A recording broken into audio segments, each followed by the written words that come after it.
తిప్పతీగ, బిల్వం, కానుగ, వేప, రావి. ఈ రోజులు బిల్వం 4 రోజులు, కానుగ 4 రోజులు, 4 రోజులు వేప, 4 రోజులు రావి కషాయాలు తాగితే మీకు 2 సంవత్సరాలు డెంగ్యూ రాదు, పంగు రాదు, H5 రాదు, N1 రాదు, పంగు, చింక, పూంక, నీప, గీప, ఈ రోగాలన్నీ మీ దగ్గరికి రానే రావు, గ్యారెంటీ. దీనికి ఏమైనా ఖర్చు పెట్టాలా మీరు? కానుగాకు దొరుకుతుంది, తిప్పతీగ దొరుకుతుంది, వేపాకు దొరుకుతుంది, రావ్యాకు దొరుకుతుంది, ఇంకా అన్ని చోట్ల నేను చెప్పేటివన్నీ దొరుకుతూనే ఉన్నాయి. మన అదృష్టం. ఒక్క పైసా ఒక్కరు ఖర్చు పెట్టాల్సిన పని లేదు. ఆకులు తెచ్చుకోండి, బాగా కడగండి. ఏ దానిలతో కడుగుతారు? ఏ నీళ్ళతో కడుగుతారో ఆర్వో వాటర్తో కడగండి. రాగి ప్లేట్ ఇచ్చిన మట్టి కుండలో ఉన్న నీళ్ళతో కడగండి, స్ట్రక్చర్డ్ వాటర్తో కడగండి. అర్థమైందా? ఆ నీళ్ళతో కడిగి ఆ నీళ్ళతోనే కషాయం చేసుకొని, కావాలంటే తాటి బెల్లం, చెరుకు బెల్లం వేసుకోవద్దండి, గ్లూకోజ్ ఎక్కువ ఉంటుంది. తాటి బెల్లంలో ఫ్రక్టోజ్ ఎక్కువ ఉంటుంది, ఏమీ ఇబ్బంది లేదు.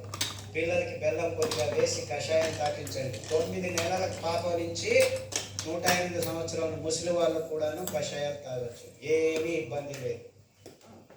అదే ఆడవాళ్ళు అయితే గోంగూర కషాయం రామబాణం. మీకు ఏమీ తోచట్లేదు అనుకోండి, గోంగూర ఆకు తెచ్చుకొని 4 ఆకులు ఉడకబెట్టుకొని 2 నిమిషాలు కషాయం చేసుకొని తాగండి. టీవీ చూడకండి, టీవీ చూస్తూను తాగొచ్చు. గోంగూర కషాయం అయితే మీకు టీవీ చూడకుండా చేస్తుంది. మీకు ప్రజ్ఞ ఎక్కువ అవుతుంది, రోగనిరోధక శక్తి ఎక్కువ అవుతుంది, అద్భుతమైన రక్తహీనత నుంచి దూరంగా చేసేదానికి వీలవుతుంది, వైట్ డిశ్చార్జ్ తక్కువ అవుతుంది. ఇలాంటి మీ సమస్యలన్నీ 99% గోంగూర కషాయంతో సో వారానికి 2 రోజులు, లేకపోతే 2 వారాలు గోంగూర కషాయం, 2 వారాలు కొత్తిమీర కషాయము, 2 వారాలు రావి ఆకు కషాయం తాగితే చాలా ఆడవాళ్ళ ప్రాబ్లమ్స్ అన్ని మాయమైపోవాలి. ఇంత సింపుల్గా ఉంది విషయం. తర్వాత శ్రీధాన్యాలు తినండి, గోధుమలు తినకండి, బియ్యం తినకండి, పాలు తాగకండి, చక్కెర ముట్టకండి, గుడ్లను చూడలు కూడా చూడకండి. పాపం ఉదయం పిల్లల కోసం గుడ్లు పెట్టుకుంటున్నాయి, మీరు వెళ్ళి దానిలో గుడ్లు దానిలో కొననివ్వండి. లేదు చేపలు చాలా మంచి జలపుష్పాలు తినొచ్చని కొందరు స్వామీజీలు కూడా చెప్పకూడదు. దాంట్లో మీకు దొరికేది పాదరసము, మెర్క్యూరీ తప్ప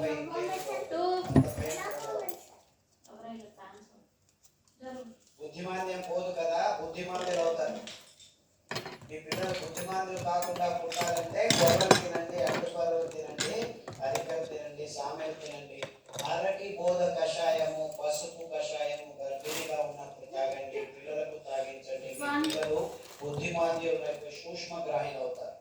ఇన్ఫాక్ట్ ఫిట్స్ వచ్చి కత్తి చాకు తీసుకొని చంపేస్తాననే పిల్లవాడు, ఆ తల్లిదండ్రులు కత్తి చాకు తీసుకొని చంపేదానికి పోయే పిల్లవాడు పసుపు కషాయము, రావి ఆకు కషాయము, శుంఠి కషాయం తాగిపించి అండుకూరలు కొరలు తినిపించడం మొదలుపెట్టి ఇప్పటికి 12 సంవత్సరాలకి 10వ తరగతి ఫస్ట్ క్లాస్లో పాస్ అయ్యారు.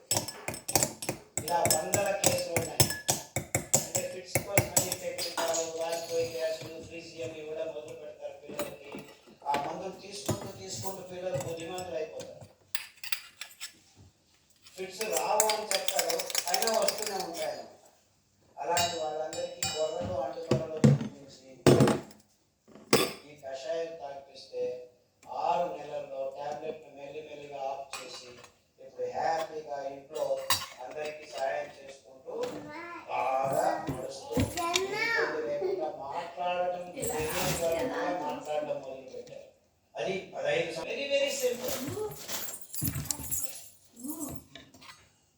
ఇంత సరళమైన అద్భుతమైన ఆరోగ్య రహదారిని మేము నిర్మించాము.